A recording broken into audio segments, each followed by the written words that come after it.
అందరికీ నమస్కారం. ఈరోజు మనం చెప్పుకోబోయే కథ 'హీరా కాని'. ఇది 'శివాజీ వీరగాథల్లోని ఒక కథ.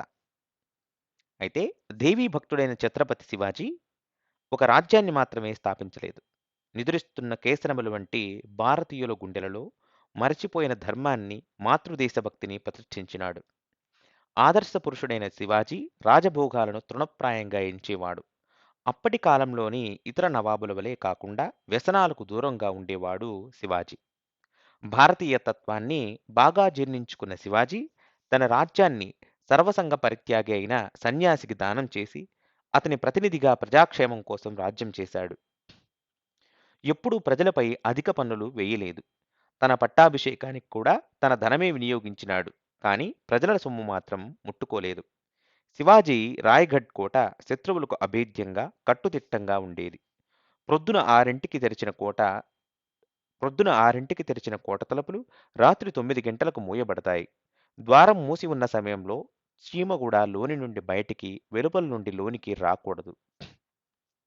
ఇది ఛత్రపతి శివాజీ ఆజ్ఞ. రాజ్య రక్షణార్థం ఇట్టి కట్టుదిట్టాలు తప్పలేదు మరి. ఎట్టి పరిస్థితులలోనూ రాత్రి 9 తరువాత కోట ద్వారం తెరవబడదు. అయితే హీరాకాని అనే గ్రామవాసి రోజూ కోటలో ఉన్న అధికారులకు, సైనికులకు పాలు పోయటానికి వచ్చేది. అందరికీ తనకు చేతనైన సహాయం కూడా చేసేది. ఇలా ఉండగా ఒకరోజు సాయంకాలం పాలు పోయటానికి కోటలోకి వచ్చింది హీరాకాని. ఒక సైనికుడి భార్య ప్రసవ వేదన పడుతున్నదని తెలిసి అక్కడే ఉండి ఆమెకు సహాయం చేసింది. పురుడు అయ్యేదాకా అక్కడే ఉన్నది. ఇంటికి వెళదామని సమయం చూస్తే 9 దాటిపోయింది. పరుగులు తీసి కోట గుమ్మం చేరింది హీరాకాని. కావలి వాళ్ళు హీరాకాని చాలా మంచిది అని అభిమానం ఉన్నా రాజాజ్ఞ ధిక్కరించలేక తలుపులు తీయలేదు. అయ్యో! ఇంట్లో ఉన్న పసిపిల్లవాడికి ఆకలి వేస్తుంది. వాడికి పాలివ్వాలి అని ప్రాధేయపడింది.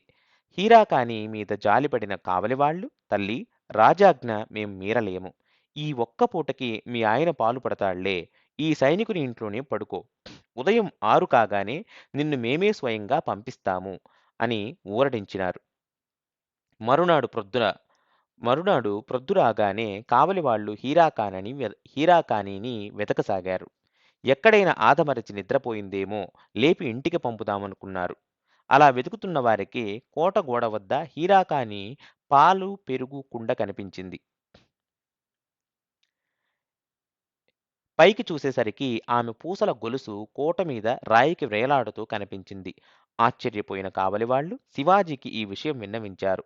ఒక స్త్రీ అభేద్యమైన కోట అర్ధరాత్రి ఒంటరిగా దాటడమా? అది ఎలా సాధ్యం? అని నివ్వెరపోతూ స్వయంగా ఆ పరిస్థితిని పరిశీలిద్దామని అక్కడికి వచ్చాడు శివాజీ.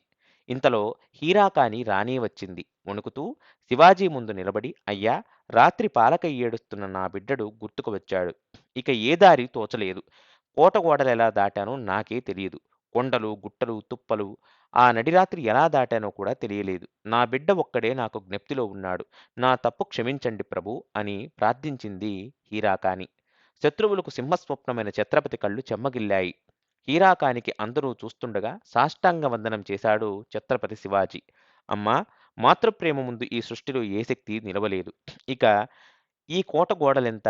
ఇక్కడ కట్టబోయే బురుజుకు నీ పేరే పెడతాను అని ఆమెను పంపివేశాడు అమ్మ విలువ తెలిసిన శివాజీ. ఇప్పటికీ ఈ బురుజు హీరాకాని బురుజు అనే పిలువబడుతుంది. అయితే ఈ కథలోని నీతిని మరొక్క మారు చూద్దాం. ఒక స్త్రీ ఒక స్త్రీకి మాతృమూర్తికి భారతీయులు ఇచ్చే గౌరవం ఈ కథలో మనకు స్పష్టముగా తెలుస్తున్నది. ఛత్రపతి అయ్యుండి కూడా శివాజీ అందరి ముందు సామాన్యురాలైన హీరాకాని పాదాలపై పడి నమస్కరించెను. తనకు ఎన్ని పనులున్నా ప్రసవ వేద పడుతున్న సైనికుని భార్యకు సహాయపడి తన పరోపకార బుద్ధిని మనకు నేర్పింది హీరాకాని. ఎంత హీరాకాని మీద జాలి ఉన్నా రాజాజ్ఞకు గౌరవించి వారి కర్తవ్యాన్ని పాలించి సేవాధర్మాన్ని కాపాడిన కావలి వాళ్ళు ధన్యులు. ఇంతటితో ఈ కథ సమాప్తం.